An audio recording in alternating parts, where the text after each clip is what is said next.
article যা হয়েছে আর্টিকেলের মা ঠিক আছে তারপরে কি তার আর্টিকেলের কথা বলবেনই না আপনাদের মুখে আর্টিকেলটা কি মানায় আপনাদের মুখে আর্টিকেলটা মানায়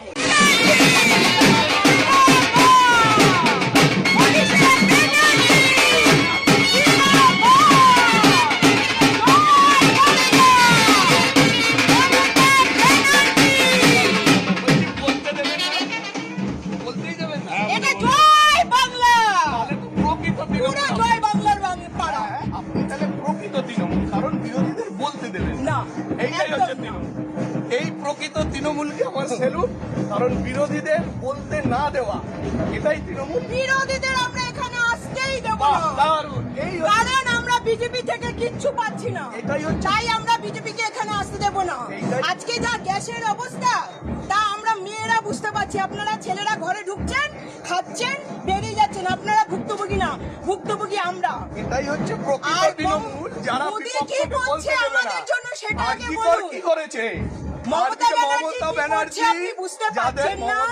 কি করে বলছে আপনার স্বামী কোথায় কাজে যায় আপনার স্বামী কোথায় কাজে যায় যেখানে কাজে যায় সেখানে কিন্তু আপনার ভাই কোথায় যায় ওখানে কাজে যাচ্ছে আপনার ভাই কোথায় যায় আপনার বন্ধু কোথায় যায় আপনার বান্ধবী কোথায় যায় আরজিকর কি হয়েছে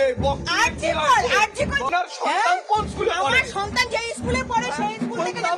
কন্যাশ্রী পাচ্ছে কন্যাশ্রী পাচ্ছে যুবশ্রী পাচ্ছে বলতে পারছেন না সন্তানে কেন কেন স্কুলে কেন ইন্ডিয়ান বাস ওটা কি অবস্থা স্কুলে কি অবস্থা কোন অবস্থা খারাপ নেই কোথায় চিকিৎসা হয় আপনারা জানেন না আমাদের এখানকার অবস্থা আপনি জানেন না আজকে মমতা ব্যানার্জি আছে কি না সবাই বলেন সন্ন্যাস মমতা ব্যানার্জির জন্য আজকে সবাই হয়েছে নাহলে কি অবস্থা চিকিৎসা মমতা ব্যানার্জি আছে বলে চিকিৎসা হচ্ছে মমতা ব্যানার্জি আছে বলে চিকিৎসা হচ্ছে মমতা ব্যানার্জি আছে বলে আমরা খেতে পাচ্ছি এবার ভাবুন আপনি কি ভোট চাইতে এসেছেন না মমতা ব্যানার্জিকে নিয়ে আপনি গুচ্ছা ওড়াতে এসেছেন সত্যি কথা বললে না আমরা তো বলবো